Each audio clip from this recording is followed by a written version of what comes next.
I've been watching Batman the Animated Series for the first time on HBO Max because I was too young when it came out. I wasn't even alive when it first came out. But I absolutely love the show. It is such a great incarnation of Batman. It's so weirdly serious but also funny simultaneously. But I'm also noticing that there's a very drastic difference between how Batman was before and how Batman is after Batman Begins. And I really want to talk about that in some video, but for right now, we're talking about Batman 1989. So in this video, I'm going to go over the film and talk about some of its strengths and weaknesses, and maybe be sort of a predecessor to a video I'm going to be making later on, also about Batman. So do stay tuned.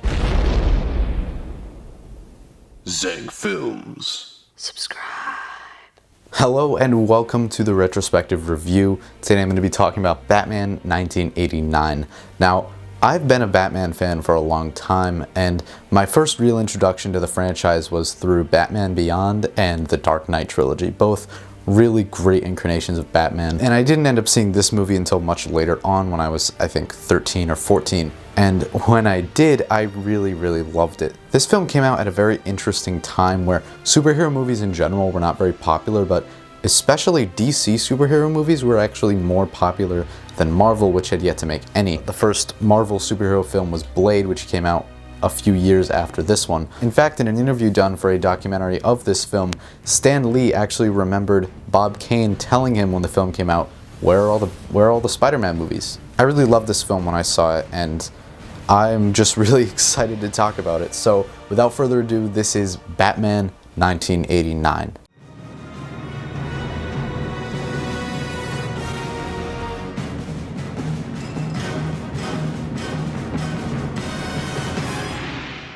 The first thing I want to talk about with this film is the first thing that you see when you see this film, the opening credits. They are so amazing. I love the dark, simple look. I love the way the camera sort of flies through everything, almost like a bat or a glider of some kind, with this incredibly gorgeous score that really sets the mood perfectly for the film you're about to see. Even the font is such a sharp, simple look. It really feels perfect for this film, and I was really surprised to find out that that font is literally just Times New Roman.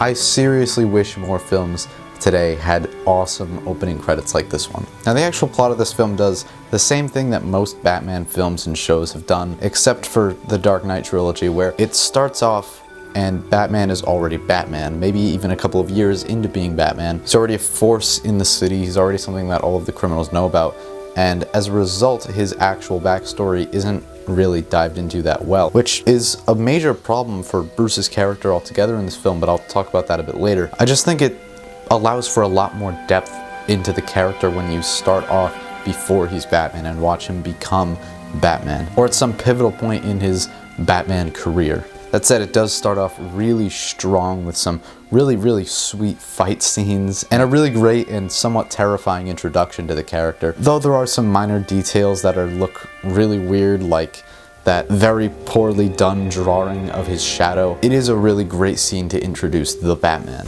Don't kill me! Don't kill me, man! Don't kill me! Don't kill me, man! I'm not going to kill you. I want you to do me a favor.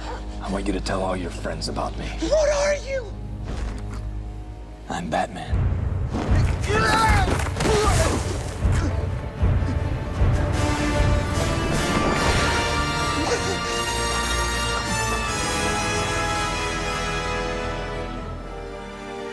But after that opening, the film starts to become a lot more slow near the middle. Everything kind of drags on longer and longer, and even the action becomes a lot more lackluster. But the moment the climax starts, it ramps everything up to 1,000,000 with such a dark and gothic set piece for the final showdown, and everything else in that climactic scene is just really fast-paced, really intense, and really drives the entire rest of the story. If it weren't for that very exciting ending and very exciting beginning, this would be a very slow movie with a couple of really cool thrills in the middle, but most of it just not being that exciting. And that middle section does allow for some character moments, though not very much actual depth into the characters like Bruce Wayne or Vicky Vale or even the Joker.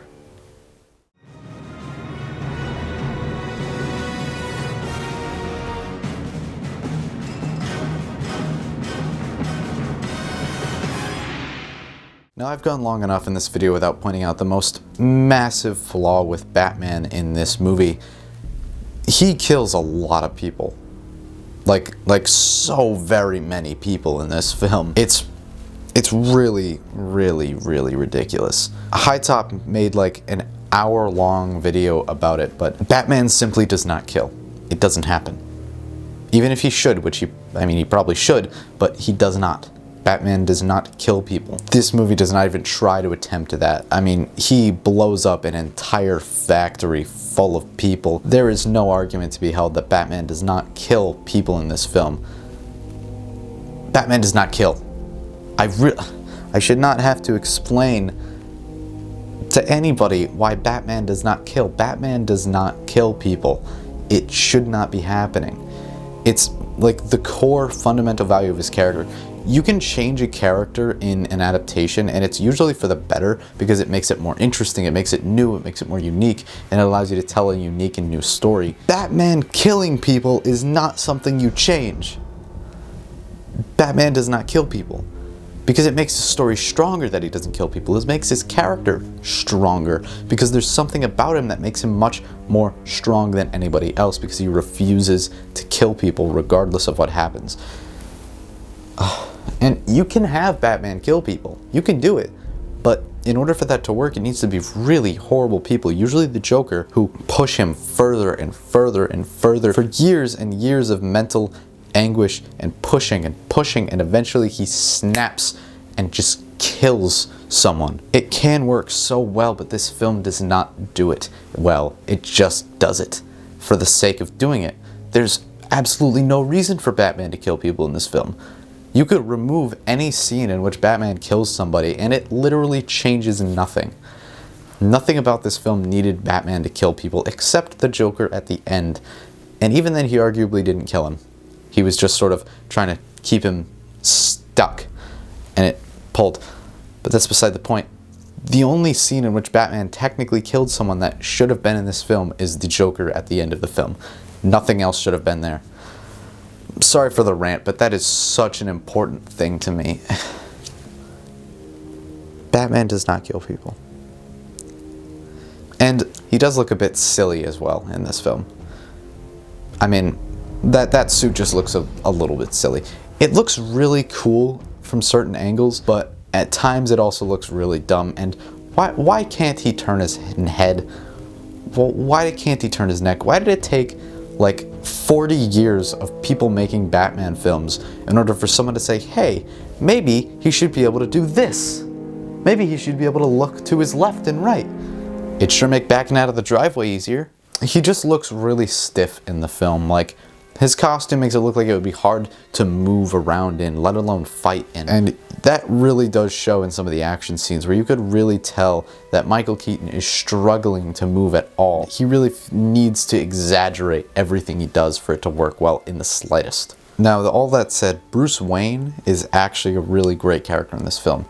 Michael Keaton was a weird choice at the time as he was primarily known as a comedian, but he did such a great job in this role. He really matched the duality between Batman and Bruce Wayne super, super well, and he very well portrayed that sort of darkness and intensity in his soul and in his mind that the screenplay really didn't give. Michael had to show so much of Bruce's character through his actions and the way that he gave his lines, because the actual writing didn't really give much of anything beyond saying, yeah, his parents were killed when he was a kid and he watched it happen. It doesn't actually portray that darkness the way that the character and the way that the actor actually did. Something about him, when you just look at him, seems like he's constantly thinking deeply about something dark and tragic. It's so well done on his part. Michael Keaton is very impressive and very, very good at what he does. Now, arguably the best character in the film, arguably the one who stole the show, who really took the spotlight of this film, the Joker. You call me Joker. And as you can see, I'm a lot happier.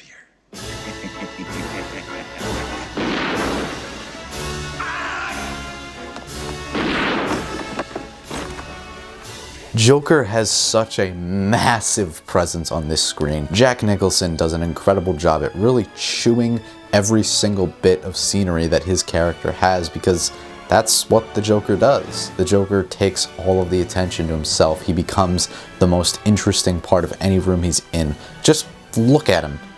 You're telling me if that guy was in any room, he would not immediately be the most interesting person there? That everybody's eyes wouldn't immediately look at him and wouldn't be able to look away? Nicholson really plays the character so perfectly. Like, he's constantly on edge. He's constantly ready to kill somebody. He really feels like a genuine psychopath, even before the chemicals. It's like falling into that vat wasn't really so much a creation of the Joker as it was the final push to becoming the Joker. Pun intended. He is absolutely terrifying, especially in the surgery scene, which really feels like something straight out of a 60s monster film. He's being slowly unwrapped by this doctor in a dirty, gringy little operating room with neon lights outside. It's raining, and he's slowly taking this thing off as he shouts at him, and shouts in the most terrifyingly dark and raspy voice I've heard in a long time. And when he finally does see himself, he starts laughing, a terrifying laugh, punches out the lights, and slowly marches away whilst hunched over, hiding his appearance. It is such a perfectly done scene with minimal cutting, just letting the actors and letting the scenery tell the story. It is so incredible. Now, Vicky Vale is a rather well done character. She's kind of just a damsel in distress, but it's also a really good surrogate for the audience to sort of lead us into this story rather than just being plopped into the middle of what's happening. But she's a really compelling love interest and really does just suit the style and simplistic nature of this film, even though her biggest real contribution was distracting the Joker for like half a second. And she also completely friend-zoned that reporter guy. I cannot help but feel bad for him in this movie. You hate to see it happen. You hate to see it happen. Handsome, nice guy, tries to get with the lady, but she just keeps denying him for the handsome, dark, rich, brooding guy. Tales old as time. I mean, but he did at the end of the film become an absolute legend when he just took a baseball bat and started whacking the guys in order to get rid of the gas balloons. Best he could do. Very, very cool. Very well done. Applause. Applause to that reporter guy whose name I don't remember. Really, really awesome. What a legend. What an absolute Chad. You know what? What's that guy's name? Hang on. Alexander Knox, man. Alexander Knox nationalism. What a legend. This man is really the symbol of all men. He is what men should aspire to be. Alex freaking Knox, man. Let's go. I should make an entire video about Alex Knox nationalism and why I think all men should try to strive to be more like Mr. Alexander Knox. He's not like, oh, well, you don't want to be, I want to be with you, but you don't want to be with me. You want to be with Bruce Wayne. He's like, no, listen, Bruce Wayne, that guy, he's a hack. You should not want to be here. He's a weirdo, that dude. Complete weird guy. You should be with me. I'm not like him. I'm not weird. I'm cool. I'm Alexander Knox. All right, we love Alexander Knox, folks. We absolutely love that man. Complete legend. Alexander Knox, my guy, my absolute guy. Is he on this? He's not on the back of this, but he should be because he is the main character of this movie. Alexander Knox is the true hero of Batman 1989. When he took that bat and he just whacked those guys, that was pure skill, pure masculinity on display. Alexander Knox is a legend, undoubtedly.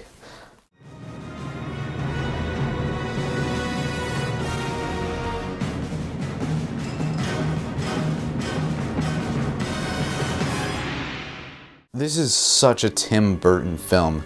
Every single frame of this film, he is just oozing out. His entire style is so perfectly suited, I think, for Batman. He gives the entire thing such massive amounts of style. The set of the city looks absolutely amazing. It's just such dark, gothic, over-the-top style buildings that really matches Batman perfectly. Even if some of the matte painting backgrounds look a bit weird when you look at them too closely, especially on the Blu-ray. And I will say a lot of this film does often look way too green. That's just something wrong with the coloring. I'm not really so sure how much that is Tim Burton, but this film looks gorgeous. It is such a stylized gothic film. It really fits this character so well.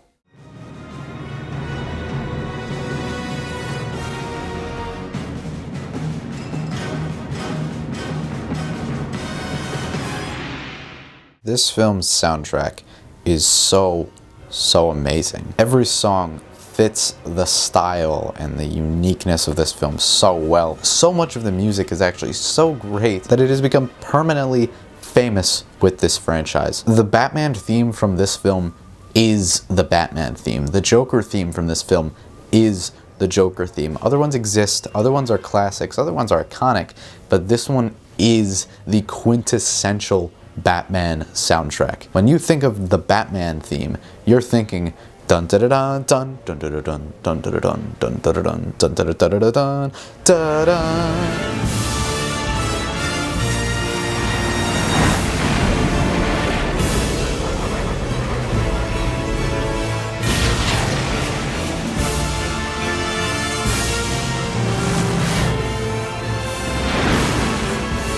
The dialogue in this film is also really great. It's full of some really witty classic lines that I just really personally love. It makes this film a lot more entertaining, a lot more stylish, and a lot more fun to watch.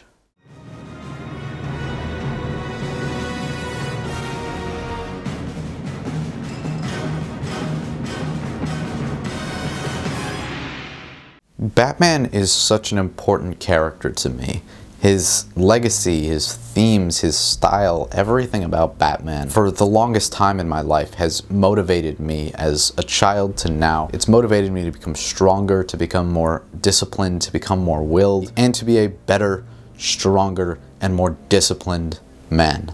This film in particular, it didn't necessarily target all of that real deep-rooted importance and emotion perfectly. It certainly did not create the best incarnation of Batman specifically, but it is still a really great film. Honestly, a Tim Burton film first, but one that had a massive influence and a massive effect on the entire style and trajectory of the franchise for decades to come. This film is literally one of the first films to really boost the superhero genre and help build it up to where it is today. Definitely not as good of a Batman film, or really as good of a film as Batman Begins, but it is still a really great film, and even by today's standards, it is a really great film and one 100% worth watching. Thank you all for watching this video. If you enjoyed, please leave a like, comment, maybe even subscribe.